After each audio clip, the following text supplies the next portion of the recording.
I never imagined that a simple cold could turn my world upside down.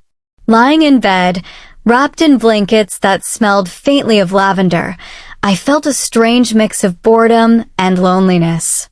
My phone buzzed every so often, messages from friends checking in, my mom's "are you eating?" texts, but nothing felt enough.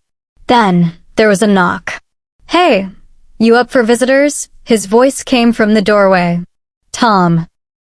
My best friend since forever, the guy who'd always been there through every heartbreak, every awkward moment. I could hear his hesitant tone, like he wasn't sure if I wanted company. I groaned. I guess. My voice was hoarse, barely above a whisper. Tom stepped inside, his hands full of bags.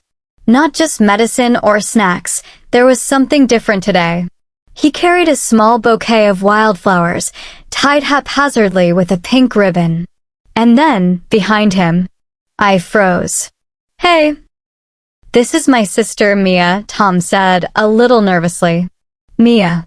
The name alone made my heart skip in a way I couldn't explain. She smiled at me, a gentle, soft smile that made the room feel warmer instantly. Her hair was messy in the most perfect way, strands falling over her face, and her eyes. Oh, her eyes. They were the kind that seemed to look right into you, seeing things you didn't even realize were there. "Hi," she said, her voice soft, almost musical. "Tom tells me you're sick. I thought I'd come and keep you company for a bit." I managed a weak smile, coughing into my sleeve. "Thanks, that's really sweet." She moved closer, setting down a steaming cup of tea on my nightstand. The room felt smaller, somehow more intimate, the air thick with an energy I couldn't name. I tried to tell myself it was just gratitude, or maybe loneliness. But when she brushed a strand of Mia sat on the edge of my bed, the cup of tea steaming between her hands. I watched her, trying not to stare, but it was impossible. Every little movement, how her fingers wrapped around the cup, how her eyes darted nervously to mine, made my chest tighten in ways I didn't understand. "So, you've been really sick?" she asked softly, her voice gentle but curious. "Yeah," I whispered, my throat still raw. "It's just one of those colds that make you question your life choices. Like, why didn't I just stay home this weekend?" I tried to laugh, but it came out more like a wheeze. She chuckled, a soft, lilting sound that made my stomach twist unexpectedly. "Well, I'm glad I came then. Tom said you needed someone to, keep you company." I nodded, unsure what to say. "Yeah, it's nice." She leaned back slightly, her gaze never leaving mine. There was a warmth in her eyes, a spark that made me feel exposed and alive. "You know," she said after a pause, "I've always thought the sick days were the best days. People open up more. You get to see the real person." I felt my heartbeat accelerate. "The real me," I echoed, almost too quietly.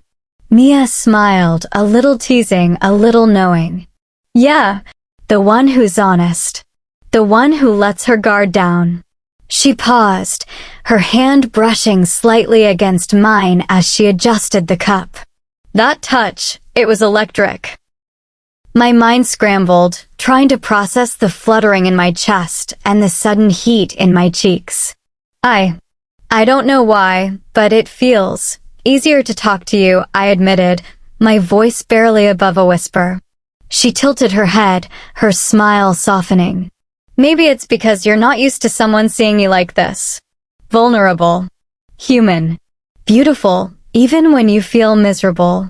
I swallowed hard, my mind spinning. Beautiful? I had never thought of myself that way, and yet. Hearing her say it, looking at her, my entire perception of myself shifted. And that's when it hit me. I was looking at Mia, and something deep inside me stirred, something I had buried and convinced myself I didn't feel. Something I wasn't supposed to feel. We sat in silence for a moment, the only sound the faint hum of the radiator and the occasional clink of the teacup. I couldn't stop watching her, the way the soft light from the lamp highlighted her cheekbones, the way her hair curled slightly at the ends, framing her face like it was meant to. "You're really staring," Mia said suddenly, a teasing lilt in her voice. I blinked, caught off guard. I'm not," I stammered, heat rushing to my cheeks. Her laughter was soft, melodic, filling the small space of my bedroom. "Don't lie. I can see it in your eyes."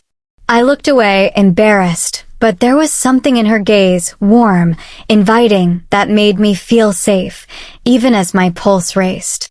"I guess I just haven't met someone like you before," I admitted. Mia's eyes softened, and she leaned closer, a few inches that felt like miles. "Like me, how? Like this? Honest? Real? You make me feel—" "I don't know, seen," I said, fumbling for the words.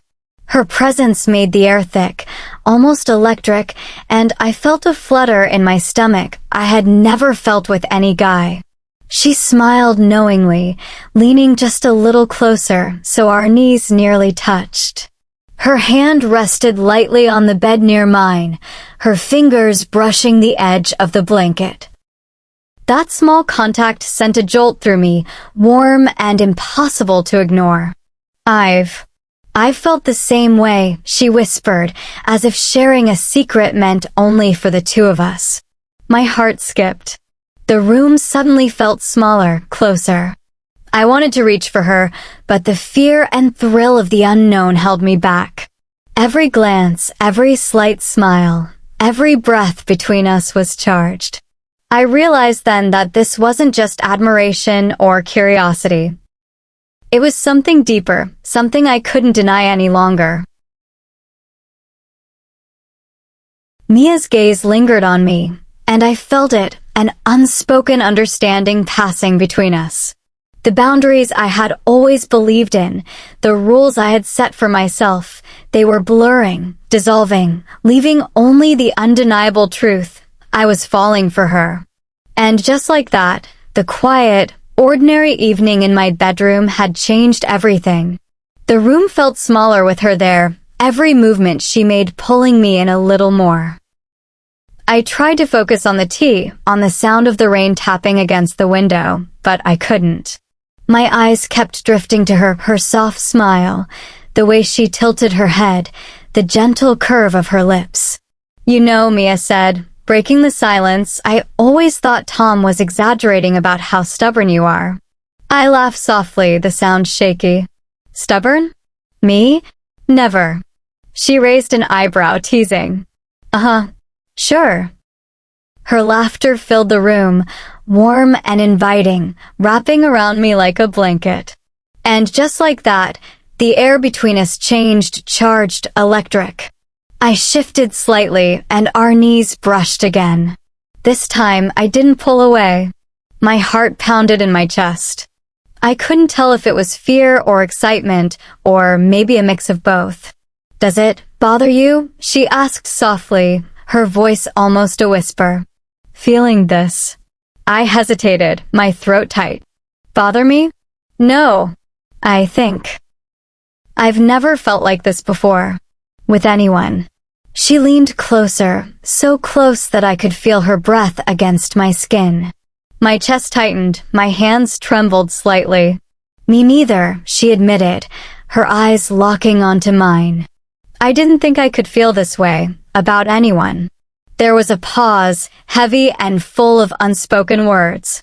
And then, almost instinctively, our hands brushed lightly at first, just a tentative touch, but it sent shivers down my spine. My pulse raced, my thoughts scattered. I realized then that this was more than curiosity, more than attraction. It was connection, intimacy. A quiet, undeniable pull that drew me closer to her with every heartbeat.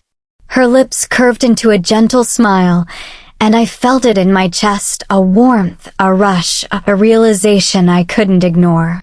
I was falling. Falling not for Tom, not for anyone I had imagined, but for her. His sister.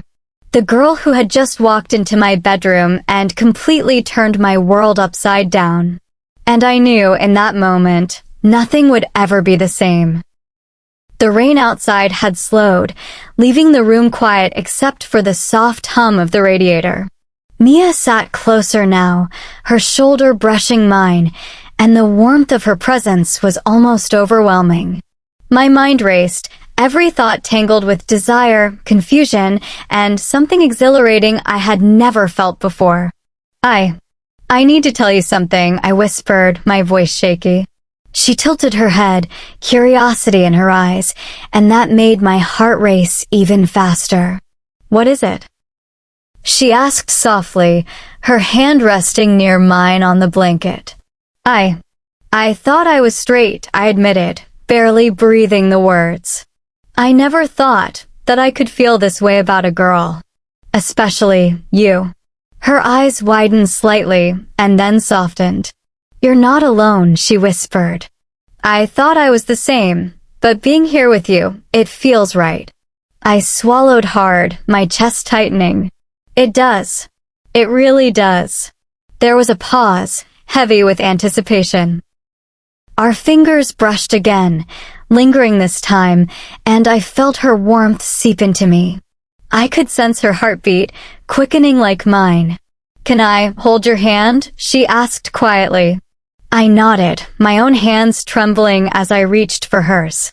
When our fingers finally intertwined, it felt like a spark had ignited between us, a connection deeper than words. My breath caught, and for the first time in a long time, I felt completely understood, completely alive. We sat like that for a while, the silence no longer empty but full of unspoken emotions. Every glance, every slight touch, every small smile carried weight. I realized then that this wasn't just a crush or curiosity, it was something real, something raw. I've never felt like this before, I admitted, my voice barely above a whisper. Me neither, she echoed, her thumb brushing gently over my hand. It scares me a little, but I like it. I like you. And just like that, the air in the room shifted. The tension, the longing, the excitement, it was all there, and it was ours. In the quiet intimacy of my bedroom, something had changed forever. I had fallen for her. Not just anyone, her. Tom's sister. The girl who had come into my life and turned it upside down. The room felt warmer now, though the radiator was still humming softly. Outside, the rain had stopped completely, leaving the night quiet and still. Mia and I sat closer than ever, our hands intertwined, fingers laced together like we'd known each other forever. I can't believe it, I whispered, resting my head against her shoulder. All this time, I thought I knew myself. But I didn't even know you existed like this. She chuckled softly, tilting her head so that her hair brushed against my face. I guess life has a funny way of teaching us things we never expected.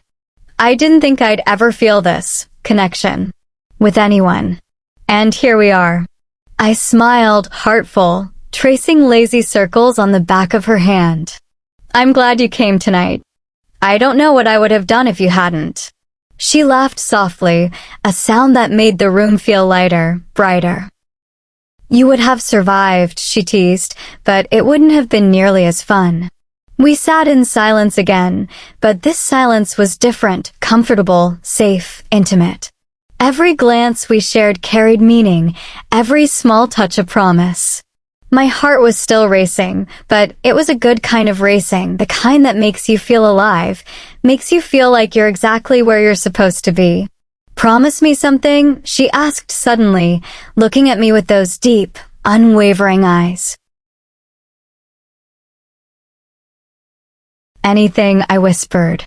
Promise me we'll explore this, together. No rushing. No pretending. Just us. I nodded, squeezing her hand. I promise. Just us. For the first time in my life, I felt completely seen, completely understood. I had thought I was straight. I had thought I knew what love was, but love, it seemed, had a way of surprising you. And as Mia rested her head against mine, the room quiet and warm, I realized that falling for her wasn't a mistake. It was the most honest, thrilling, and beautiful thing I had ever experienced.